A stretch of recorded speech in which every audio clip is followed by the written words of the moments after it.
Répétons l'opération en posant à nouveau la balle. Au début, elle flotte.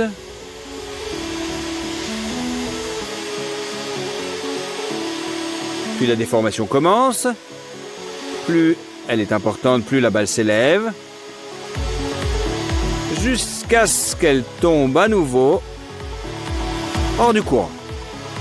C'est encore la même histoire. Plus la déformation est importante, plus la balle s'élève. Mais elle finit toujours par tomber.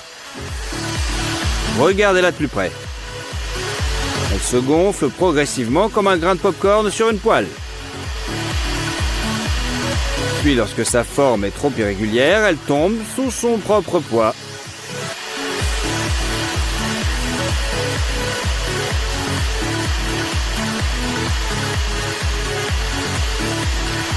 Et maintenant, pour répéter les résultats du premier essai pendant que la boule fume, éloignez le sèche-cheveux et en une fraction de seconde, une colonne de flammes efface toute trace de la boule. En fait, on peut faire plus simple. On perce la boule avec un tournevis et on la place sous le sèche-cheveux.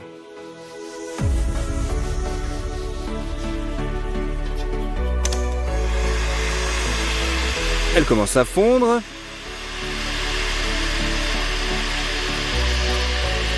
Puis à dégager d'énormes quantités de fumée, mais pas de feu cette fois-ci.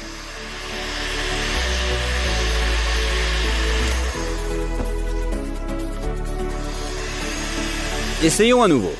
Dirigeons le sèche-cheveux perpendiculairement au tournevis et le processus s'accélère. D'abord elles fond, puis beaucoup de fumée. Et enfin du feu. Et oui, ces balles sont beaucoup plus dangereuses que vous ne le pensiez. Fixez une allumette dans un étau et pointez un sèche-cheveux de chantier sur le dessus. Elle s'enflamme et s'éteint tout aussi rapidement. Si l'on serre toutes les allumettes de la boîte, les allumettes s'enflamment directement en une seconde. Voici une prise de vue au ralenti. Vous pouvez voir que le feu se propage à travers toutes les allumettes très rapidement. Regardez encore, un deuxième éclair, puis elles s'éteignent. Essayons de chauffer une boîte entière. Nous approchons le sèche-cheveux. Rien ne semble se passer, mais la boîte commence à s'obscurcir et un éclair de feu apparaît à l'intérieur. C'est que toutes les allumettes ont brûlé. Ouvrons la boîte et assurons-nous qu'aucune d'entre elles n'ait survécu.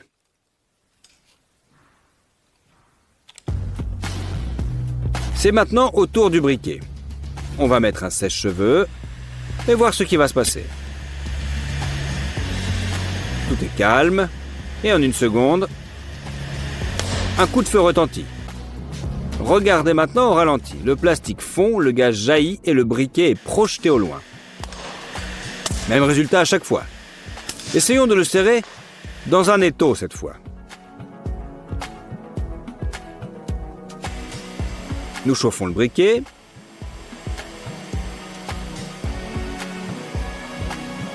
Il y a bien sûr une explosion.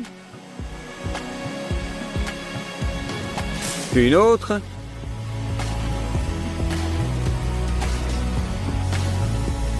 Mais le gaz finit par s'évaporer du briquet.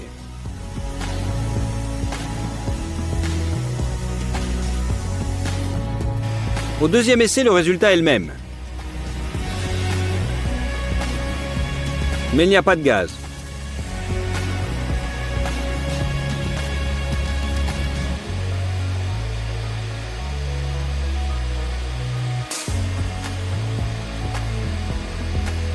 Voilà, tout le gaz est sorti.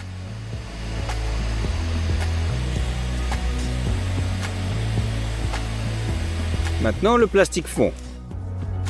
Alors, nous allons essayer maintenant avec plusieurs. Jusqu'à 5 briquets dans un étau. On allume le sèche-cheveux. On essaye de les chauffer uniformément. Et ils éclatent l'un après l'autre. Mais toujours pas de feu ni même de fumée. Il semble que sans étincelles, les briquets ne présentent pas de danger, à part un puissant bruit de gaz qui se libère.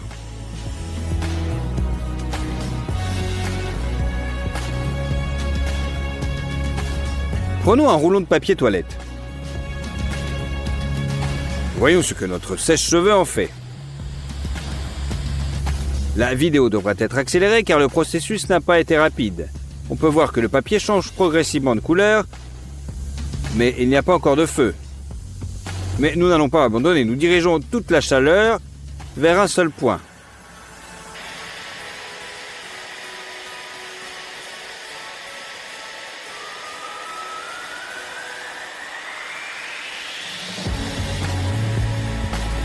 Au bout de 4 minutes, il y a de la fumée, ce qui signifie qu'il y aura du feu. Enfin, le papier brûle. Il brûlera longtemps. Voyez comme il rétrécit progressivement au fur et à mesure qu'il brûle couche après couche.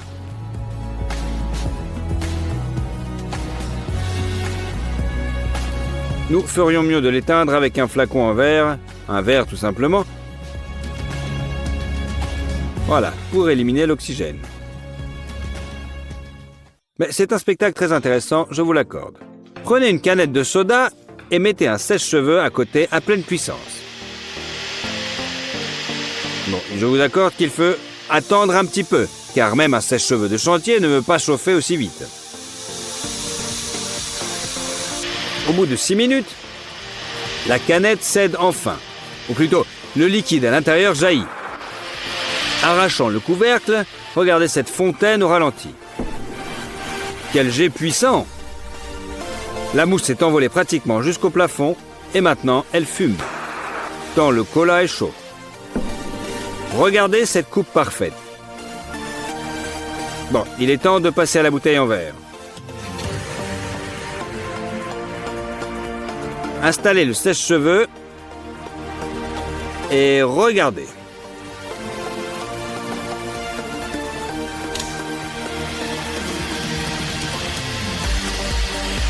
Comme vous pouvez le voir, à mesure qu'il chauffe, le volume du soda semble augmenter.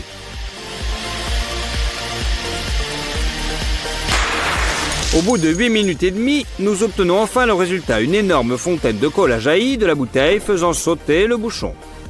Regardez comme c'est beau au ralenti. La mousse frappe le plafond et se répand dans tout le studio. La fontaine s'est avérée vraiment énorme. Puis elle s'est transformée en une pluie de coca. Eh oui, regardez. Il reste vraiment peu dans la bouteille. Presque tout le cola a été libéré après avoir été chauffé. Eh oui.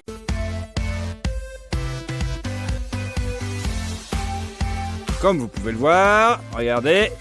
Tout ce dont vous avez besoin est un tube spécial qui libère l'air du ballon lorsqu'on appuie sur ce levier. En les ajustant, vous pouvez obtenir cet effet étonnant. Pour ma part, je n'ai jamais rien vu de tel.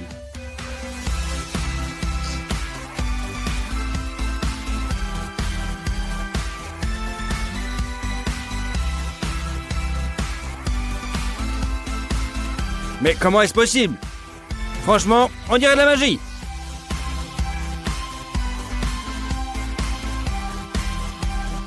Vous savez ce que c'est? Bien sûr, c'est une peau d'orange normale. Comme vous le savez, elle contient aussi du liquide. Mais quel est le rapport entre les pelures d'orange et les ballons? C'est très simple. Si vous aspergez un peu de liquide de la pelure sur le ballon, paf, celui-ci éclatera, comme s'il avait été percé par une aiguille.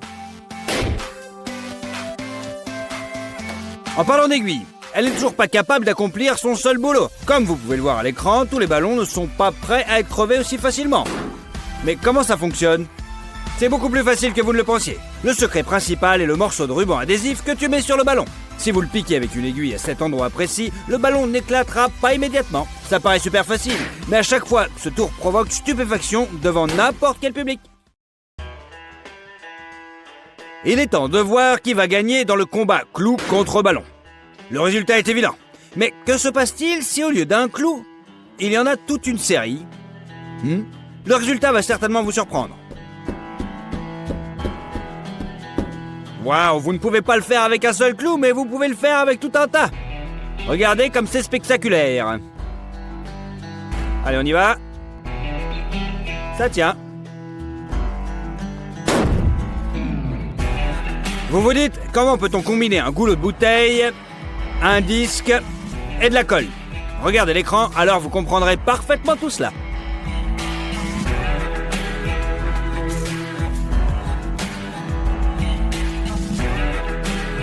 Lorsqu'un ballon est doucement glissé sur la construction obtenue, le résultat est complètement dingue. Le disque se met à rouler sur la table comme s'il s'agissait d'un palais dans un match de air hockey. Nous sommes sûrs que c'est un tour auquel vous n'avez pas pensé. Vous pensez que les histoires sur le pouvoir de la pensée sont des contes de fées, bien sûr. Alors, voyez comment un ballon se rétrécit à partir de la pensée. Comment réaliser ce tour de passe-passe? Fastoche. Tout d'abord, vous devez accrocher le ballon comme indiqué dans la vidéo. L'essentiel est que la partie principale soit à l'intérieur de la bouteille. Ensuite, vous devez faire une petite entaille dans l'autre partie de la bouteille et la boucher, après, avec votre doigt. Il ne reste plus qu'à gonfler le ballon à l'intérieur de la bouteille. Ensuite, en relâchant le doigt, le ballon va progressivement rétrécir. Ce n'est pas la fin des tours, vous pouvez maintenant voir de la vraie magie sur l'écran. Au début, nous n'arrivions pas non plus à croire que c'est possible. Mais un indice vous attend plus loin dans notre vidéo.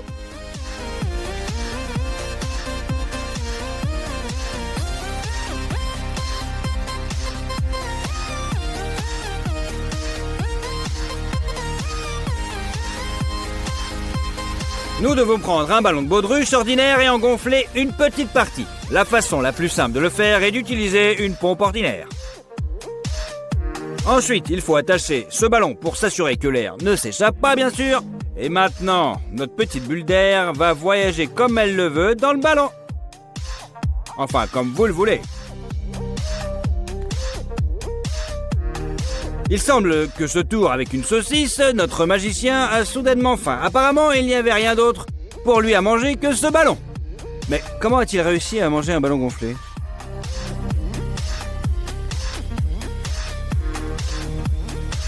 Moi je vous le dis, c'est simple. Vous devez gonfler un long ballon ordinaire. Il faut le gonfler fermement, comme dans la vidéo. Mais tu dois laisser un petite sortie à une extrémité dans lequel tu dois faire un petit trou avec un cure-dent. Maintenant, si tu pousses le ballon d'un côté, l'air sortira du côté opposé. Cela va en impressionner plus d'un.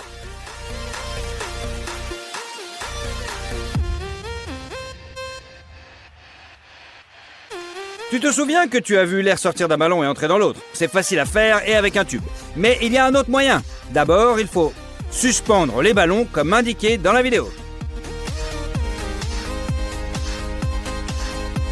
On a l'impression qu'ils ont exactement le même poids, mais après quelques manipulations, l'illusion se recrée que l'air d'un ballon entrera dans l'autre.